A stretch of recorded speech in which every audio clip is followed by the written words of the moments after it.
Hello dears, welcome back to my part 2 video. അപ്പോൾ എൻ്റെ part 1 വീഡിയോയിൽ കുറച്ച് നല്ല 1-2 പേര് കമൻസ് ഇട്ടിട്ടുണ്ടായിരുന്നു പാർട്ട് 2 വീഡിയോ എപ്പോഴാണ് ഇടാന്നുള്ള പാട്ട്. അപ്പോൾ ഫസ്റ്റ് പാട്ട് നമ്മൾ കുറച്ചിങ്ങനെ അടിച്ച് കാണിക്കുന്നുണ്ട്, നിങ്ങൾക്ക് മറന്നു പോകാണ്ടിരിക്കാൻ വേണ്ടിയിട്ടാണ് കേട്ടോ. അപ്പോൾ എന്താണ് സമയമില്ലാത്തതിൻ്റെ രഹസ്യം എന്നുള്ളത് ഞാൻ ഇവിടെ ചുരുളഴിക്കാൻ പോവുകയാണ്. ഇതാണ് കേട്ടോ നമ്മൾ അടുത്തൊരു ഡെസ്റ്റിനേഷൻ.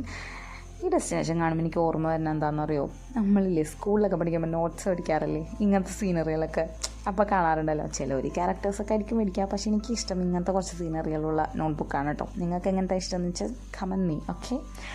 അപ്പോൾ നമ്മളിവിടെ ഇങ്ങനെ നിൽക്കുമ്പോഴാട്ടോ തൊട്ടടുത്ത് തന്നെ ഒരു ഷോപ്പ് കണ്ടത്. നമ്മൾ ഈ എന്താ പറയുക മാഗി, അതുപോലെ തന്നെ എന്തെങ്കിലും സ്നാക്സ് ഐറ്റംസ്, അതുപോലെ ചോളം മീൻസ് കമ്പം അതൊക്കെ പുഴുങ്ങിയിട്ട് ഈ ഉപ്പും കുരുമുളകും ഒക്കെ ഇട്ടിട്ട് നമുക്കിങ്ങനെ തരൂലേ, നല്ല ടേസ്റ്റ് ആയിരുന്നു. അപ്പം നമ്മൾ എന്ത് ചെയ്തു അതൊരെണ്ണം മേടിച്ചു കഴിച്ചു. എൻ്റെ മോളെ കണ്ടില്ലേ, നിങ്ങൾ വിചാരിക്കും ഇതെന്ത് വൃത്തികെട്ട തള്ളയാണ്, ഇത് കൊച്ചിനോട് കണ്ടെത്താനാണെന്ന്. കൊച്ചിനോട് കാരണം എന്താണെന്ന് വെച്ച് കഴിഞ്ഞാൽ നിങ്ങൾ തന്നെ കാണൂ, കണ്ടുബോധിക്കൂ. ഇതായിരുന്നു കാരണം. ഞാൻ കടിച്ചിട്ട് അവൾക്ക് കൊടുത്തു, അവൾക്കത് വേണ്ട, അവൾക്കെന്തോ ഇഷ്ടപ്പെട്ടില്ല, വേണ്ടാന്നാണ് പറഞ്ഞത്. പിന്നെ ഇതാണ് ഇവിടുത്തെ ക്ലൈമറ്റ് എന്ന് പറയുന്നത്. അടിപൊളി ക്ലൈമറ്റാണ്. ന്യൂലി മാരീഡ് ആയിട്ടുള്ള കപ്പിൾസിന് ഹൃദയം നിറഞ്ഞ സ്വാഗതം.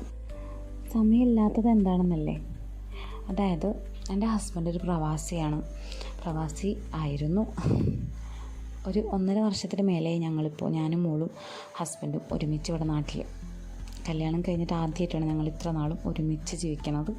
ആൾ വീണ്ടും തിരിച്ച് പ്രവാസ ലോകത്തേക്ക് പോവുകയാണ്.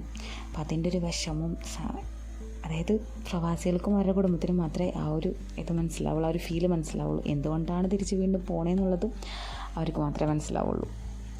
അപ്പോൾ ഒട്ടും പ്രതീക്ഷിക്കാത്തൊരു യാത്ര. പോകുന്നതിൻ്റെ തലേദിവസമാണ് കേട്ടോ നമ്മൾ ഈ ഒരു യാത്ര പുറപ്പെട്ടത്. അതുകൊണ്ടാണ് പറഞ്ഞത് ഒട്ടും പ്രതീക്ഷിക്കാത്തൊരു യാത്ര എന്ന്. ഇതാണ് പെരിയകനാൽ വാട്ടർഫോൾ എന്ന് പറയുന്നത്. ഇനി ഇതിൻ്റെ ഒരു അനിയനുണ്ട്, ചിന്നക്കനാൽ. ഇവിടെ നമുക്ക് ഇറങ്ങാൻ പറ്റിയില്ല, അവിടെയും നമുക്ക് ഇറങ്ങാൻ പറ്റിയില്ല. കാണാൻ നല്ല രസമുണ്ടല്ലേ. നമ്മളിങ്ങനെ കാറിലിരുന്നത് കണ്ടിട്ടൊക്കെ ആട്ടോ പോയത്. മക്കൾ നല്ല ഉറക്കത്തിലായിരുന്നു.